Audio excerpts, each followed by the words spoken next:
IPL 2023 का 16वां season रोमांच से भरा हुआ है। 31 मार्च को आईपीएल की शुरुआत हुई थी और आईपीएल अब अपने आधे पड़ाव तक पहुंच चुका है। 28 मई को आईपीएल 2023 का फाइनल मुकाबला खेला जाएगा, तो वहीं इस सीजन में हिस्सा लेने वाली सभी 10 टीमें अपने साथ साथ मुकाबले खेल चुकी है। अब ये जो बीच का पड़ाव है, अब शुरू होने वाला है असली घमासान, जिसे कहा जाता है राइवलरी। ये राइवलरी शुरू होने वाली है। राइवलरी का पहला मुकाबला खेला जाएगा कोलकाता नाइट राइडर्स और रॉयल चैलेंजर्स बेंगलुरु। जब 2023 के मुकाबले में ये दोनों टीमें पहली बार आमने सामने हुई थी, केकेआर ने आरसीबी को करारी शिकस्त दी थी। केकेआर ने आरसीबी को 81 रनों के बड़े अंतर से हराया था, लेकिन इसके बाद आरसीबी ने कमबैक किया और अब आरसीबी लगातार अच्छे खेल का प्रदर्शन कर रही है। आरसीबी को पिछले दोनों मुकाबलों में जहां जीत हासिल हुई थी, तो वहीं कोलकाता नाइट राइडर्स लगातार 4 मुकाबलों में हार चुकी है और पॉइंट्स टेबल में अब वह काफी नीचे है। इसके साथ ही अगर बात की जाए आरसीबी की, तो आरसीबी इस समय पॉइंट्स टेबल में 5वें नंबर पर है, तो कोलकाता नाइट राइडर्स 8वें नंबर पर मौजूद है। राइवलरी जो अब है शुरू हो चुकी है। ऐसे में दोनों ही टीमों के बीच में आज एक बड़ा मुकाबला खेला जाएगा। इसी मुकाबले पर हम बात करेंगे और आप देख रहे हैं खेला होबे। मैं हूं ललित वर्मा और मैं हूं आदित्य आत्रे।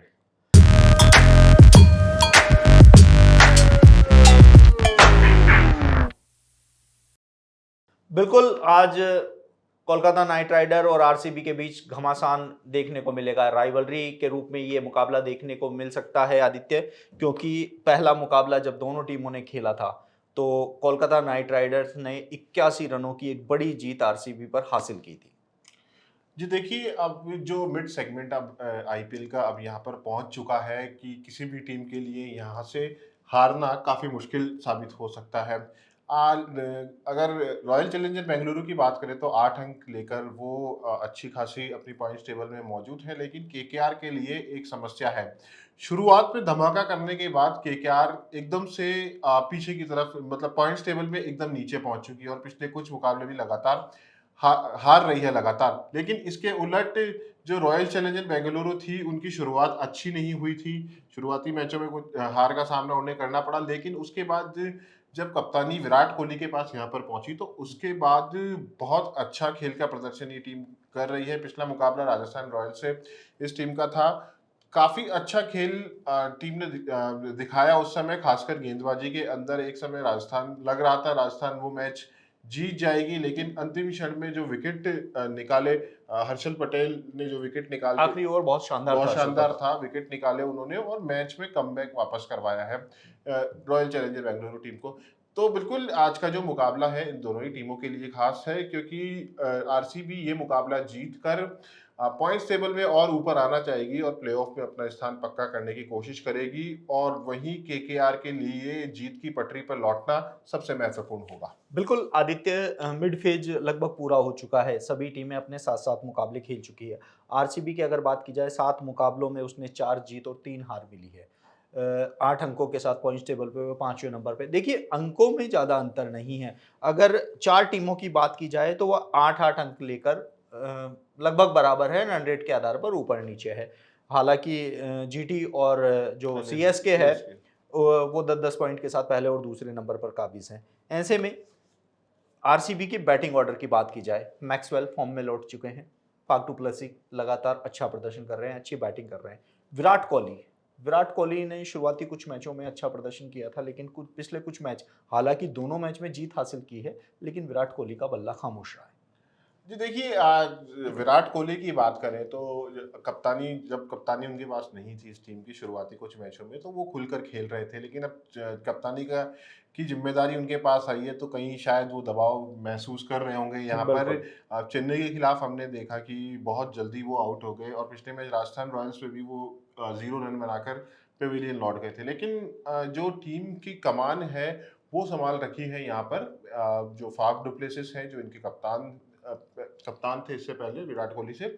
और दूसरा जब फर्स्ट डाउन, जब यहाँ पर फर्स्ट डाउन या सेकंड डाउन जब मैक्सवेल खेलने आ रहे हैं तो वो अपने रंग में नजर आ रहे हैं। पिछले कुछ मुकाबले में देखिए खुल के उन्होंने बल्लेबाजी की है, अच्छा स्कोर उन्होंने मैक्सवेल की किया है। अगर पिछले कुछ मैचों की बात की जाए आदित्य, शुरुआत में हमने देखा था कि मैक्सवेल आते ही पहली बॉल से प्रहार करते हुए नजर आते थे, लेकिन पिछले कुछ मुकाबले में पहले रुकते हैं, विकेट को समझते हैं, एक एक दो दो रन निकालते हैं और उसके बाद अचानक गियर बदलते हैं। जी देखिए, एक पिछले कुछ मुकाबलों के अंदर आरसीबी को शुरुआत बहुत अच्छी मिली है, भले ही विराट कोहली का विकेट वहां पे गिरा हो जल्दी, लेकिन उसके बाद फाफ डुप्लेसिस ने संभाला है। और जब तक मैक्सवेल बल्लेबाजी के लिए पहुंचते हैं तो एक अच्छी जो रन रेट है टीम के पास होती है, अच्छा स्कोर बोर्ड पे लगा हुआ होता है टीम के पास। तो शायद विराट कोहली ने उनसे बात की होगी कि आप फर्स्ट या सेकंड डाउन जब भी खेलने आ रहे हैं तो वहाँ एक बल्लेबाज को जरूरत होती है कि वो थोड़ी देर वहां पर क्रीज पे अपना वक्त बिताए। शुरू में वो क्रीज पे वक्त नहीं बिता पा रहे थे, आते ही लंबे शॉट मारने की उन्होंने कोशिश की और अपना विकेट गंवाया वहां पे। लेकिन अब 5-10 बॉल जब वो खेल रहे हैं, वहां पर रुक रहे हैं, सिंगल डबल लेने के बाद जब एक बार उनकी नजर सेट हो रही है तो फिर उसके बाद वो अपने असली रंगत में नजर आ रहे हैं। और पिछले कुछ मुकाबलों में ऐसा ही देखने को मिला है, बड़ी आसानी से रन बनाए हैं। लेकिन अभी भी एक बहुत बड़ी चिंता का विषय है कि मैक्सवेल के साथ मिडिल ऑर्डर में कोई दूसरा बैट्समैन रन नहीं कर पा रहा देखिए है। सिर्फ फाफ डुप्लेसी, विराट कोहली और मैक्सवेल, आप तीन बल्लेबाजों पर निर्भर नहीं रह सकते। कार्तिक का बल्ला चल नहीं रहा है, लामरोड का बल्ला चल नहीं रहा है। इसके अलावा अगर मिडिल फेज में बात करें जो उनके अन्य बल्लेबाज हैं, चाहे ये क्या नाम हसरंगा है, हसरंगा भी है उनके हसरंगा अपने हैं, गेंदों का। अहमद हैं, इनका बल्ला नहीं चल पा ये रहा है। तीन बल्लेबाजों पे क्या ये पूरी तरीके से निर्भर रह जी सकते हैं? देखिए, एक टी20 सिर्फ 120 गेंदों का खेल है। अगर कभी बहुत 3-4 विकेट जल्दी गिर जाते हैं तो फिर आपको एक विश्वसनीय इस तरह के बल्लेबाज की जरूरत पड़ती है। लेकिन जब शुरू में अच्छे बैट्समैन आपके पास हैं, वो रन करके दे रहे हैं तो ज़्यादा कुछ नीचे के बैट्समैनों के लिए बच नहीं रहा है। लेकिन महिपाल लामरोर जब पहला मुकाबला यहाँ पे खेल रहे थे आरसीबी के लिए पिछले 2 मैच से पहले, तो उन्होंने वहाँ पे स्कोर किया था। बिल्कुल। अच्छा स्कोर उन्होंने किया था। उन्होंने बताया था कि लेकिन एक मुझे खराब शॉट मार के आउट हो रहे हैं वो हर मैच हर में, ये बार देख रहे हैं। इसको लेकर उनको बात करनी पड़ेगी। उनके पास इतने पावर हिटर्स बैट्समैन हैं, मैक्सवेल हैं, फाफ डुप्लेसिस है, खुद विराट कोहली है, उनसे जाके बात कर सकते हैं। शायद मैक्सवेल ने भी टीम प्रबंधन या अपने कप्तान से बातचीत की होगी, उसके बाद उनके खेल में इस तरह का सुधार देखने को मिला है। डुप्लेसिस की बात करें तो एक बहुत अच्छा लंबा अनुभव है आईपीएल का उनके पास। पिछली बार चेन्नई के लिए वो खेल रहे थे, तो काफ़ी अच्छी बैटिंग उन्होंने वहाँ पर की थी आकर। तो ये अनुभव का फ़ायदा जो ये नए खिलाड़ी हैं, इनको ज़रूर यहाँ पर उठाना चाहिए। बात कीजिए आप जाके कि किस सिचुएशन में मुझे किस तरह से खेलना है, क्या स्टेप, किस तरह से बल्ला घुमाना है। आप देखिए कि राजस्थान रॉयल्स का मैं एग्ज़ाम्पल देना चाहूँगा कि यशस्वी जायसवाल और जो जोस बटलर है, उनके बीच बात होती रहती है। कई बार इस तरह के वीडियोज़ भी सामने आते हैं कि यशस्वी जायसवाल को बटलर सिखा रहे होते हैं। तो बिल्कुल। बिल्कुल ये बहुत अच्छा प्लेटफ़ॉर्म है किसी भी बैट्समैन के लिए सीखने के लिए वो कि अपने सीनियर से सीखें। बिल्कुल। देखिए आरसीबी की अपनी बैटिंग लाइनअप की अपन ने बात की। बॉलिंग मोहम्मद सिराज हैं, विली हैं, हर्षल पटेल हैं, वानेंदु हसरंगा हैं, अहमद भी, शाहबाज अहमद भी अच्छी बॉलिंग करते हैं। सिराज इस समय आउट ऑफ द फॉर्म चल रहे हैं, मतलब बहुत ही शानदार जो प्रदर्शन है वो सिराज का देखने को मिल रहा है। अर्ली विकेट दिला रहे हैं अपनी टीम को, जीत में एक महत्वपूर्ण भूमिका निभा रहे हैं। ऐसे में सिराज, विली, हसरंगा और हर्षल पटेल की भूमिका कैसी रह सकती है आज के मुकाबले में, जी। क्योंकि जो बेंगलुरु का विकेट है वह हाई स्कोरिंग रहता है, ये हमने देखा। जी देखिए, बेंगलुरु के मैदान पर जब भी खेल हुआ है, मैच हुआ है, तो बल्लेबाजों का बोलबाला उस विकेट पे रहा है। तो कुछ ज़्यादा गेंदबाजों के पास यहाँ पर रहता नहीं है। हालाँकि होम ग्राउंड है बेंगलुरु का, तो बेंगलुरु की टीम के पास थोड़ा एडवांटेज ये है, यहाँ पे प्रैक्टिस लगातार वो लोग कर रहे हैं। उनको पता है कैसी विकेट कंडीशन है यहाँ पर, किस तरह से बॉलिंग करनी है। आमतौर पर बेंगलुरु का विकेट थोड़ा तेज माना जाता है हर बार, तो फास्ट बॉलर्स के लिए खासकर मोहम्मद सिराज आप देखिए बहुत अच्छी फॉर्म में नज़र आ रहे हैं। जब बॉल डाल रहे हैं, जब कप्तान उनको बॉल पकड़ाते हैं हाथ में, तो वो विकेट निकाल कर यहाँ पे दे रहे हैं। तो एक कप्तान का भरोसा यहाँ पर उन्होंने जीता है। इसके अलावा डेविड विली टीम के पास है, हसरंगा है, और इसके अलावा ग्लेन मैक्सवेल खुद भी एक मतलब एक ऐसा खिलाड़ी है जो बल्लेबाजी के साथ साथ गेंदबाजी में भी काफी अच्छी अपनी टीम के लिए भागीदारी निभा रहा है। तो एक एक्स्ट्रा बैट्समैन खिलाने का मौका भी बेंगलुरु को यहाँ पर मिल रहा है। तो गेंदबाजी में किसी तरह की कोई दिक्कत है नहीं बिल्कुल, इस टीम के गेंदबाजी लिए। में किसी भी तरह की आरसीबी के सामने समस्या नहीं है, बैटिंग ऑर्डर भी काफ़ी अच्छा है। केकेआर केकेआर ने जो शुरुआत की थी, हालांकि पंजाब के खिलाफ डकवर्थ लुईस के चलते उनको 7 रन की हार का सामना करना पड़ा था। उसके बाद आरसीबी और जीटी जैसी बड़ी टीमों को उन्होंने पटकनी दी थी, लेकिन उसके बाद वक्त का पहिया ऐसा अभी घूमा कि 4 हार लगातार एसआरएच, मुंबई, डीसी और सीएसके के खिलाफ। बैटिंग ऑर्डर में नीतीश राणा है, वेंकटेश अय्यर हैं, आंद्रे रसल हैं, रिंकू सिंह हैं, लेकिन इसके बावजूद भी उनकी टीम है वो वैसा प्रदर्शन नहीं कर पा रही है। हालांकि सीएसके के खिलाफ अगर बात की जाए तो इस 2023 सीजन का सबसे बड़ा स्कोर सीएसके ने 235 रन का खड़ा किया था और केकेआर ने उसका पीछा भी काफी अच्छी तरीके से किया था। मुझे आदित्य 2022 की फीलिंग आ रही है। हर मैच में एक नया ओपनर, जी देखिए, कभी जगदीशन, कभी वेंकटेश अय्यर, कभी सुनील नरेन। केकेआर की मैं टीम को समझ ही नहीं पा रहा हूँ एक्चुअली। शुरुआत में अच्छी जीत के साथ उन्होंने टूर्नामेंट की शुरुआत की थी, लेकिन उसके बाद लगातार पिछले 4 मुकाबले हार चुकी। चेन्नई के खिलाफ आपने 235 रन पिटवाए आपके गेंदबाजों ने। और आप देखिए कि आपके पास 5 प्रमुख गेंदबाज नहीं, आप 7-7, 6-6, 7-7 गेंदबाज वहाँ यूज़ कर रहे हो। बिल्कुल। अपने जो मेन गेंदबाज हैं, उनके पूरे ओवर वहाँ पर नहीं हो रहे हैं, तो नीतीश राणा को इस पर सोचना होगा। इसके अलावा बैटिंग ऑर्डर में भी लगातार बदलाव इस टीम की ओर से किया जा रहा है, तो कुछ समझ से बाहर है। अब देखिए कि जो सनराइजर्स हैदराबाद के खिलाफ इनका मुकाबला था, एक बहुत बड़ा स्कोर उन्होंने खड़ा किया, वो वहाँ से मैच हार गए। इसके अलावा मुंबई ने बहुत आसानी से चेस किया, 185 इन्होंने बनाया। और एक बहुत कम स्कोर दिल्ली कैपिटल्स के सामने इस टीम ने खड़ा किया। दिल्ली कैपिटल्स को सबसे कमजोर टीम माना जा रहा है, तो उसके सामने भी इस टीम ने काफी कम स्कोर खड़ा किया और दिल्ली ने हालांकि आखिरी ओवर में वो मुकाबला जीता। लेकिन आप बड़े स्कोर चेज नहीं कर पा रहे हो, आपके अगर छोटे स्कोर बन रहे हैं आपसे, तो आप उसको डिफेंड नहीं कर पा रहे हो या उसको चेज नहीं कर पा रहे आदित्य हो। आदित्य डीसी के खिलाफ देखो केकेआर को हार मिली, लेकिन जैसन रॉय देखिए बहुत बड़ा नाम है, अच्छे बैट्समैन हैं। 43 रनों की पारी उन्होंने सीएसके के खिलाफ डीसी के डीसी के खिलाफ खिलाफ खेली खेली। थी, लेकिन इसके बावजूद भी 235 रनों का आप लक्ष्य का पीछा कर रहे हो और जेसन रॉय को 5वें नंबर पे आप उतार रहे हो।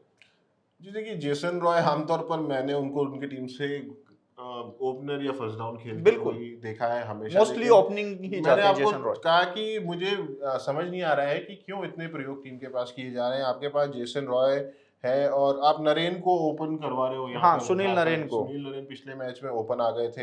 एन जगदीशन है, वो भी आउट ऑफ फॉर्म चल रहे हैं। एन जगदीशन अच्छा नाम है, जो तमिलनाडु रसल प्रीमियर का लीग बल्ला नहीं चल रहा।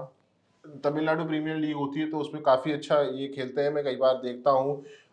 रिंकू सिंह पे पूरी टीम निर्भर है। रसेल यहाँ 5 पर छक्के बिल्कुल मार दिए तब से कि आईपीएल ही जिता देगा। है। पिछले मैच में भी उन्होंने 53 रन की अच्छी पारी वहाँ पे खेली, 4 छक्के भी लगाए उन्होंने यहाँ पर। लेकिन आपके पास अगर जेसन रॉय जैसा बैट्समैन है ओपनिंग में, जो आपको बहुत अच्छी शुरुआत दे सकता है, उसके बाद आप उस शुरुआत का फ़ायदा उठा सकते हैं।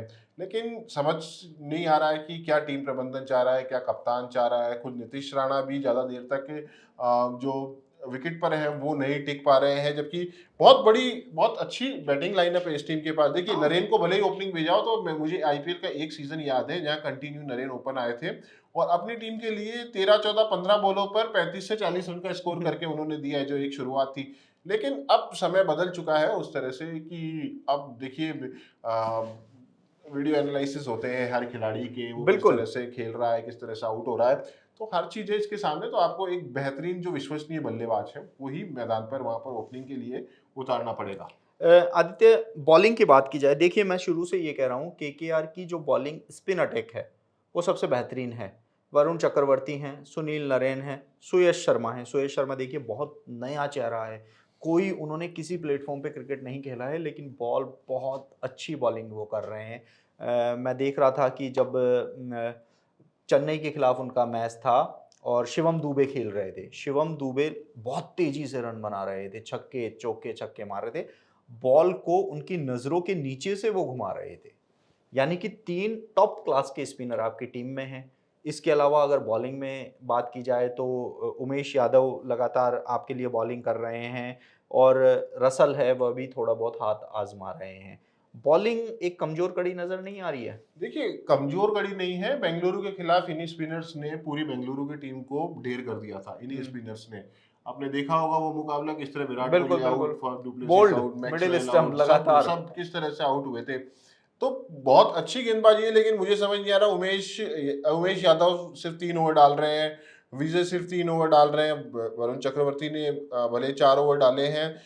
इसके अलावा जो नरेन आपके मेन गेंदबाज हैं वो सिर्फ यहाँ पर 2 ओवर डाल रहे हैं। तो कुछ समझ ये नहीं आ रहा है कि आखिर ये करवाना चाह रहे हैं। देखिए, ना बैटिंग में समझ में आ रहा है ना ना बॉलिंग बॉलिंग में। में समझ में आ रहा है कि ये टीम करना क्या चाह रही है। तो जब तक कि पूरा देखिए, जब तक बात नहीं होगी खिलाड़ियों के साथ, बैटिंग ऑर्डर डिसाइड नहीं होगा। देखिए, ये होता है कि जब हम चेस कर रहे होते हैं तब ऊपर नीचे बैटिंग ऑर्डर हमेशा बदलता रहता है। किया जाता है, उसमें कोई दिक्कत वाली बात नहीं है। लेकिन 235 रन का आप स्कोर चेस कर रहे हो, तो नरेन ऐसा खिलाड़ी नहीं है कि वो ओपन में जाकर 20-30 बॉलों पे 60-70 रन मार देगा। इसके लिए जेसन रॉय पे आपको विश्वास जताना होगा। और फिर इस तरह में जब विकेट बहुत जल्दी गिर जाते हैं, 1 या 2 विकेट बहुत जल्दी गिर जाते हैं टीम के, तो तो फिर पीछे वाला खिलाड़ी दबाव में आ जाता है। जाते। चलिए आदित्य, अपन ने आरसीबी और कोलकाता की बात की, आपका फेवरेट आज कौन रहेगा? देखिए, बेंगलुरु का मैदान है, फॉर्म में जिस तरह से बेंगलुरु के खिलाड़ी चल रहे हैं गेंदबाजी बल्लेबाजी में, तो बिल्कुल बेंगलुरु की टीम फेवरेट है यहाँ पर। कल जीटी के बारे में भी हमने बात की थी। हमने कहा था कि जो मिलर है उसको ऊपर लाइए भैया। वो बिल्कुल, छठे मिलर को साल ऊपर लाए, अच्छा और खेले, उन्होंने बहुत अच्छा। बताया कि किस तरह से बिल्कुल। ये बात थी आरसीबी और कोलकाता के बीच में आज जो मुकाबला खेला जाएगा। हालांकि फेवरेट की अगर बात की जाए तो आरसीबी यहाँ पर फेवरेट नजर आती है, क्योंकि इस समय पॉइंट्स टेबल में वो 5वें पायदान पर है। तो वहीं अपने 7 में से 4 मुकाबले भी उसने जीते हैं। तो वहीं बेंगलुरु की बॉलिंग और बैटिंग ही सबसे संतुलित नजर आती है। तो वहीं केकेआर लगातार 2022 में जो एक्सपेरिमेंट का सिलसिला शुरू किया था केकेआर ने, वो सिलसिला अभी भी जारी है। और इस जो एक्सपेरिमेंट का सिलसिला है, इसका खामियाजा भी टीम को भुगतना पड़ रहा है। ऐसे में देखना होगा कि आज ये जो राइवलरी मुकाबला है, इसमें आरसीबी अपनी हार का बदला लेगी या फिर केकेआर लगातार दूसरे मैच में आरसीबी को धूल चटाती है। आप देख रहे हैं स्पोर्ट्स चौक, मैं हूं ललित वर्मा।